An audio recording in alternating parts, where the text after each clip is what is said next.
नमस्कार साथियों, हमारा जीवन अनंत संभावनाओं से भरा हुआ है।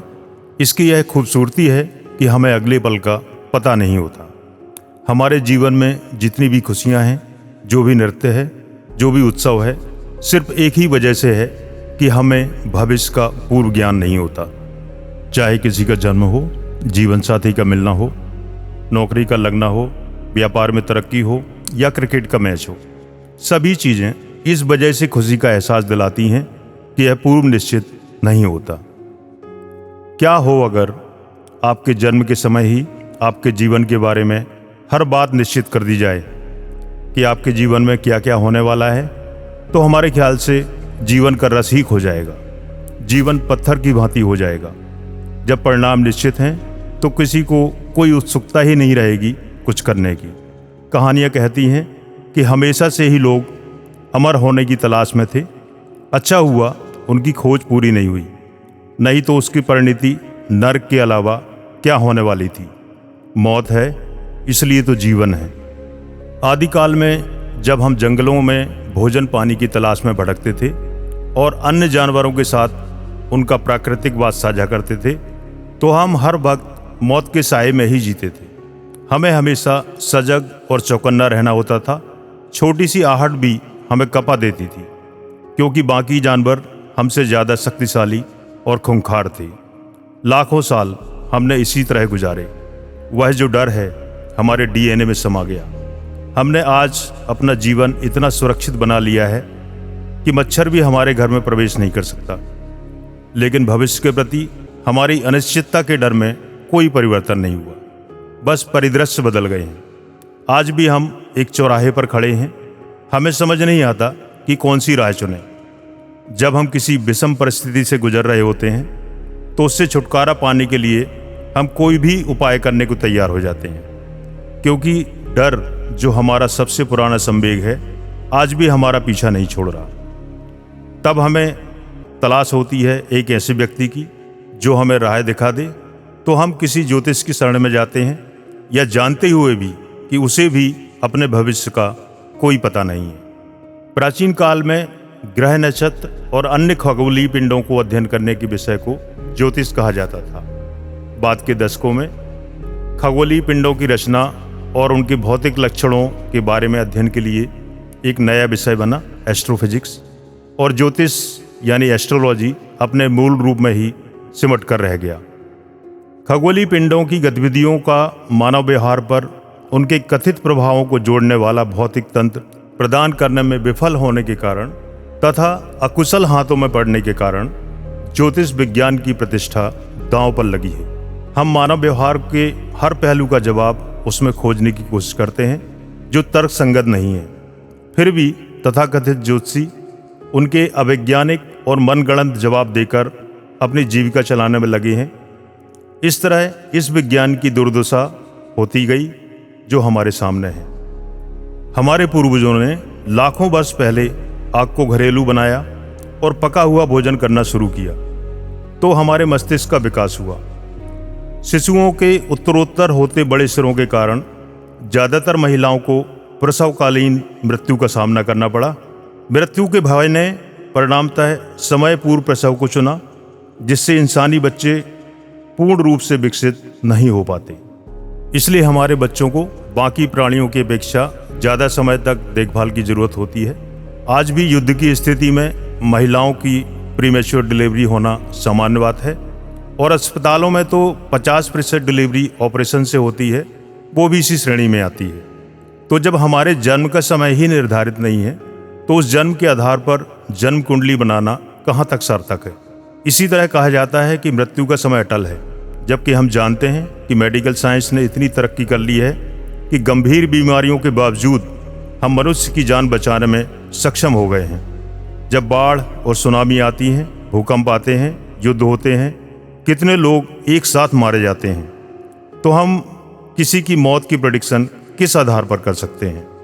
हम सिर्फ अनुमान लगा सकते हैं कि यदि इन्वायरमेंटल कंडीशन फेवर में रही तो डीएनए में अंकित सूचनाओं के अनुसार मनुष्य किस आयु को प्राप्त होगा। वैज्ञानिकों द्वारा जब सागर में मछलियों का अध्ययन किया गया तो पाया कि जब लहरें उतार पर होती हैं तभी सागर के तट पर आकर वे अपने अंडे रख जाती हैं। 15 दिन बाद जब लहरें फिर उसी जगह वापस आएंगी, तब तक अंडे फूट चुके होंगे और उन चूजों को वापस सागर में ले जाएंगी।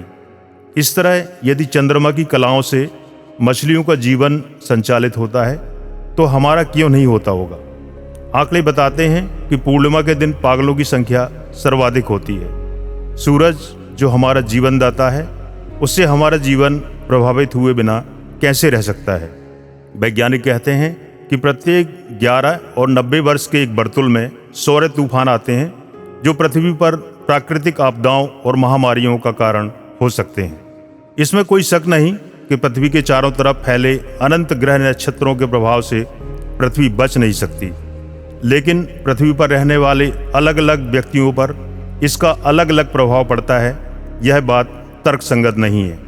ये तो ठीक वैसा ही है कि सूर्य के प्रकाश का, हवा का, पानी का और गुरुत्वाकर्षण का हर व्यक्ति पर अलग अलग प्रभाव पड़ता है। प्रकृति किसी के साथ कोई भेदभाव नहीं करती।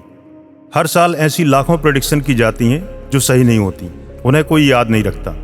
लेकिन यदि एक भी भविष्यवाणी सही साबित हो गई तो हम उसे कभी नहीं भूलते। यह प्रोबेबिलिटी ज्योतिष के लिए संजीवनी का काम करती है। जबकि हम यदि एक बार भी झूठ बोल दें तो लोग हमसे अलग तरह से व्यवहार करने लगते हैं। जब कोई ज्योतिष किसी गर्भवती महिला को कहता है कि जाओ लड़का ही होगा, तो प्रोबेबिलिटी तो वैसे भी 50% रहती है। हम यहाँ ये बुद्धि भी नहीं लगाते कि पहले से ही गर्भवती महिला के शिशु का लिंग कैसे बदला जा सकता है। जब ग्रह नक्षत्रों की चाल से ही हमारा जीवन संचालित होता है और सब कुछ तय ही है, तो हवन पूजन के द्वारा उसे कैसे बदला जा सकता है। यहाँ से ही डर के व्यापार की शुरुआत होती है।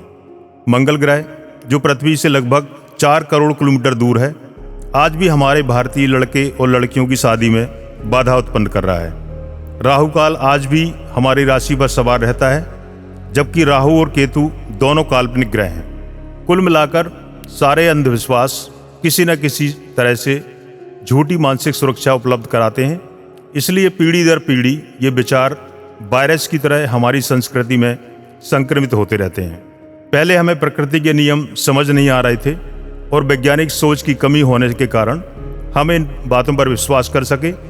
आज हमने प्रकृति के रहस्यों को तो जान लिया है, लेकिन अपने जीवन को इतना पेचीदा बना लिया है कि उसके रहस्यों को जानने के लिए हम फिर उसी मनःस्थिति में खड़े हैं कि कोई आकर हमें राह दिखा सके। इस तरह अनिश्चितता, अज्ञानता और असुरक्षा के प्रति हमारा डर ज्योतिष शास्त्र को जीवन प्रदान करता है।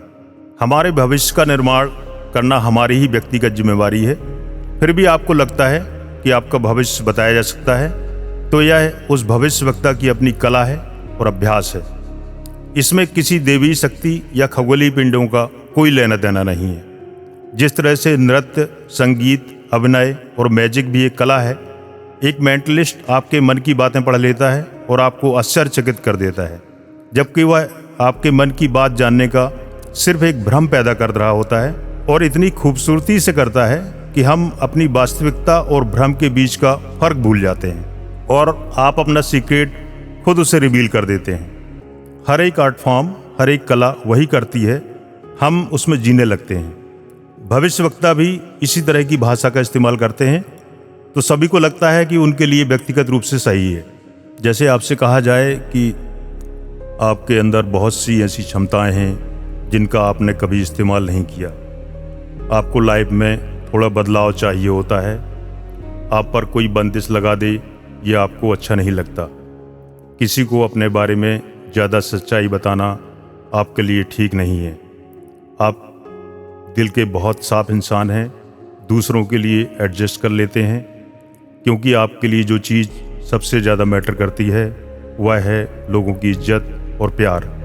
लेकिन कई बार लोग आपका फ़ायदा उठा जाते हैं। आपको भी लग रहा होगा यह प्रेडिक्शन आपके बारे में की गई है। हर कला आपको बेहतर महसूस कराती है, आपको आश्चर्यचकित करती है, आपका मनोरंजन करती है। यदि ज्योतिष भी अपनी इस कला को ईमानदारी से उसके मूल स्वरूप में प्रस्तुत करें तो इस विज्ञान की प्रतिष्ठा को पुनः स्थापित किया जा सकता है। यदि आप चैनल में नए हैं तो कृपया इसे लाइक और सब्सक्राइब अवश्य करें, साथ ही अपने मित्रों के साथ शेयर करें।